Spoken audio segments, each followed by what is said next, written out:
বন্ধুরা নমস্কার। বিষয় অবলম্বন। বন্ধুরা, আমাদের জীবনে অন্যতম শ্রেষ্ঠ অবলম্বনটি কি জানেন? সঙ্গ। আমরা আমাদের শৈশবে আমরা দেখেছিলাম যে মানুষের বিপদে আপদে পাড়া প্রতিবেশী এবং অচেনা মানুষও কিভাবে সাহায্য সহযোগিতার জন্য এগিয়ে এসেছেন। আমরা দেখেছি কেউ মারা গেলে পরে কিভাবে মানুষ ঝাঁপিয়ে পড়েছেন সাহায্য সহযোগিতার জন্য। তাতে আত্মীয়তা হলো কি হলো না, পূর্ব পরিচয় থাকলো কি থাকলো না, এটি কোনো বিষয় ছিল না। মানুষের তখন বেশিরভাগ মানুষের হয়তো এরকম সচ্ছলতা ছিল না, জীবন ধারণের জন্য এত আধুনিক উপকরণ ছিল না। কিন্তু এই যে অবলম্বন, সঙ্গ, মানুষকে মানুষ যে সঙ্গ দেয়, এটি বর্তমান সমাজে এসে বুঝতে পারছি যে কত বড় একটা মস্ত বড় অবলম্বন আমরা ক্রমশ হারিয়ে ফেলছি। আমি প্রায় যখন এরকম শ্মশান যাত্রী হয়ে কোনো আত্মীয় পরিজন কিংবা বন্ধু বান্ধবের শেষকৃত্যে যখন এরকম অংশ নিতে যাই, আমার বড় চোখে এটি লাগে। ওই মৃতদেহটি হয়তো দেখা গেল একটা শববাহী সকেটে আসলো, পিছন পেছন হয়তো 4-5 জন লোক, তারপর হয়তো যেখানে শ্মশানে নিয়ে গেল সেখানে দেখা গেল যে শেষকৃত্যের যে বৈদিক উপাচার আদৌ ঠিক মতো হচ্ছে না, যেন মরে গেছে কোনো রকমে জ্বালিয়ে পুড়িয়ে দিয়ে চলে যাওয়াই উদ্দেশ্য, রেহাই পাওয়া আর কি। অথচ বন্ধুরা, আমাদের সময় দেখেছি কত মানুষ সঙ্গে গেছে, বোঝার উপায় ছিল না যে ওই মানুষটি একা। কিন্তু এখন মানুষ বড় একা। শেষ যাত্রাটুকুতেও মানুষ সঙ্গ দিতে চায় না। ওই শ্রাদ্ধ বাসর কিংবা কোনো অনুষ্ঠান আদিতে যেভাবে মানুষ আসে, আমরা পরিচয় দিতে থাকি, এ আমার অমুক হয়, সে আমার তমুক হয়, সেই বন্ধু বান্ধব আত্মীয় কুটুম সে একেবারে পরিবৃত হয়ে সেই অনুষ্ঠান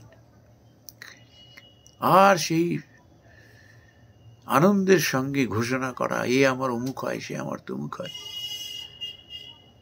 কিন্তু মূল পরিণতি এই, মানুষের হয়তো আজকাল অনেক মানুষের পয়সার অভাব নেই,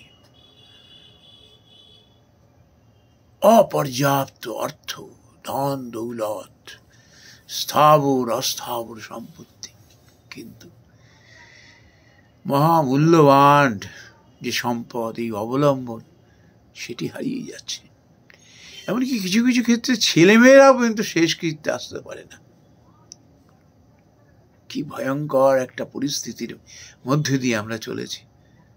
আত্মীয় স্বজন এখন আর সেরকম খোঁজ খবর করে না, কিছু না কিছু একটা ওজোর দিয়ে এড়িয়ে যায়।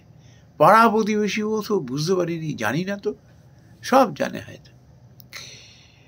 কিছু মানুষ যারা কর্তব্য পরায়ণ, এখনো যারা সমাজে বেঁচে আছেন, তারা আসেন। শত অসুবিধা সত্ত্বেও শারীরিক দিক থেকে হয়তো কুলাতে পারছে না, তবু সে আসে। কিসের টানে? কোনো রক্তের টানে নয়, সেবার টানে।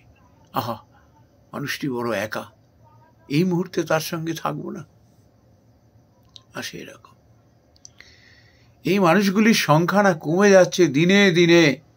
আত্মীয় কুটুম বড়াই করে আমরা বলি, এত আত্মীয়, এত আমার অমুক তমুক, হেন তেন, কাজের সময় কাউকে পাওয়া যাচ্ছে না, কাউকে পাওয়া যাচ্ছে না। এই যে কি ভয়ঙ্কর একটা পরিণতির মধ্যে দিয়ে আমরা চলেছি, আমরা ক্রমশ দুর্বল হয়ে যাচ্ছি, খোখলা হয়ে যাচ্ছি ভেতরে ভেতরে। আজ এই স্বার্থপরতা আমাদের ধ্বংসের মুখে নিয়ে চলেছে। আমরা হয়তো ভাবছি আমার হয়তো দরকার হবে না, কিন্তু সেই হয়তো দেখা গেল এই চরম দুর্দিনের শিকার হয়ে গেল। বন্ধুরা, যেসব মানুষ না